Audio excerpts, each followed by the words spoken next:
Hi, my name is natekokernot. Welcome to my channel.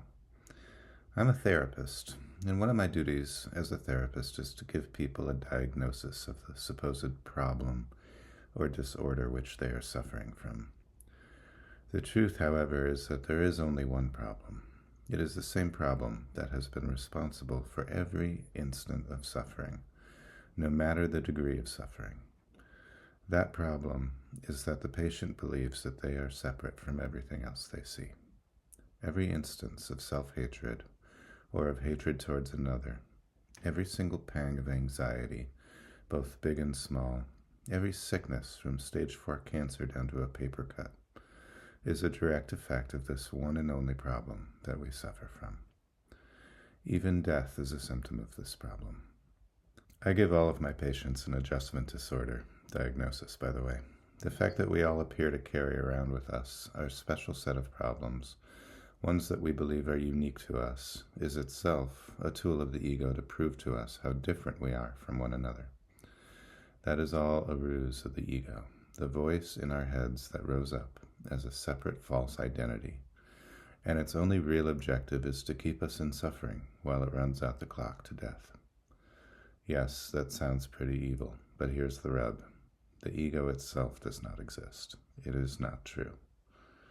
We are all running around treating the symptoms of our false beliefs, trying to medicate them, trying to manipulate the external world to set everything in its rightful place, while never looking at the source of the problem.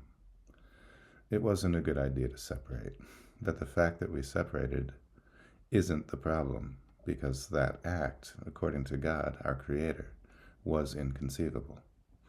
So the problem itself isn't even the problem. What's the problem then? The one problem that we all suffer from is that we are not aware that the problem is no more. It was corrected in the same instant that it sprang into the head of the child of God. Now, as a result of that, we appear to be in a loop of that one instant long ago when we first considered the idea of separation in the first place. That is how history appears to repeat itself again and again and again. Each time it's repeated, it is with different fashions and technologies present, and that gives us the illusion that we are perhaps changing and evolving and getting more civilized all the while. But we're really just repeating the same mistake over and over, the same moment in time. So what we really need to heal from is our false belief in separation. Now, A Course in Miracles is one path to healing from this illusion. In my opinion, as one who has read it a dozen times now, it is a path that speaks first to the intellect. It offers us a story of how this came to be that is both logical, in that it makes sense how the pieces fit together, and more importantly, it is reasonable, in that it is based on a premise that is true. Because the ego is a logical system of thought, it's just not built on a firm foundation of reason. Its premise is absolutely unequivocally false. We are not separate from one another because that is inconceivable. It's impossible. God willed it not. God, trusting their child who they created in their own image, gave their child the power to create as they did, and didn't set any restrictions as to what sort of images their child could create. In other words, God gave us free will because God trusts us. But God also created some guardrails for us along with that free will.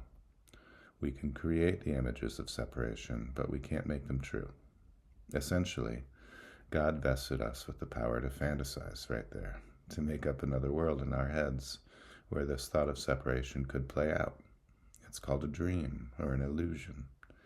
But the purpose of everything we see in this illusion is to convince us that this separation is not what we really wanted, and it's not what's really there. We made a mistake thinking it would be even better than heaven, and the correction for the mistake was made in the same instant that the mistake was made.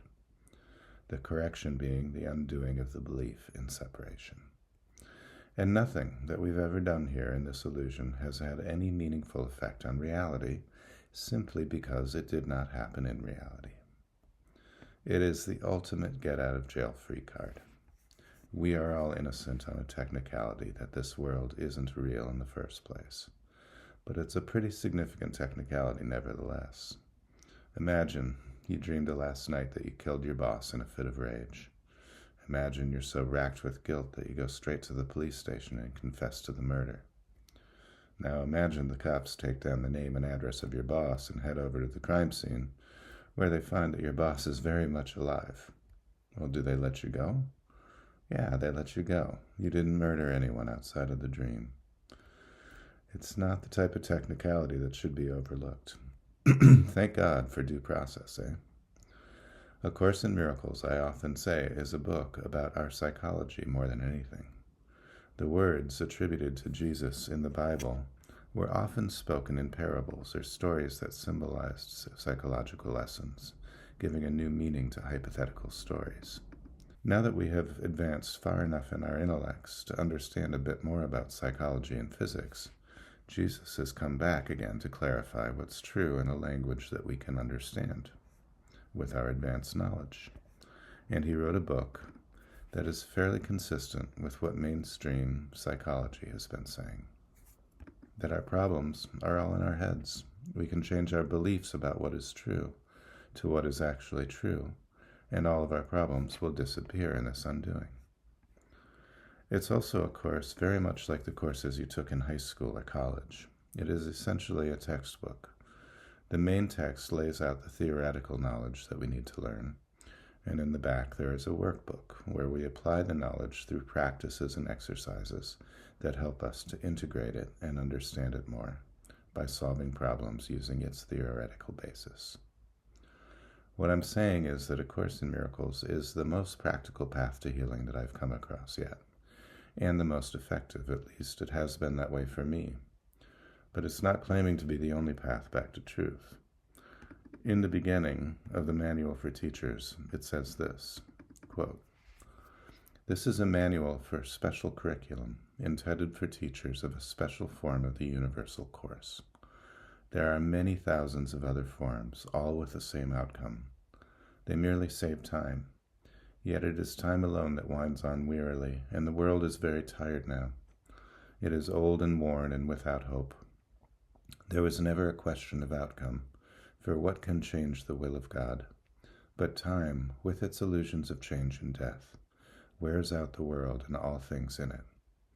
Yet time has an ending, and it is this that the teachers of God are appointed to bring about, for time is in their hands. Such was their choice, and it is given them." End quote. Thank you for joining me here today. If you like these ideas, please hit the like and subscribe button. I've said it before, that I understand why my content isn't going viral right now. It's because fear is trending. But by tickling the algorithm just a little, we can start to get messages like this one out into view a little more to compete with all the gloom and doom that is trending. And as long as that gloom and doom is trending, guess what kind of world we will be seeing with our eyes and ears.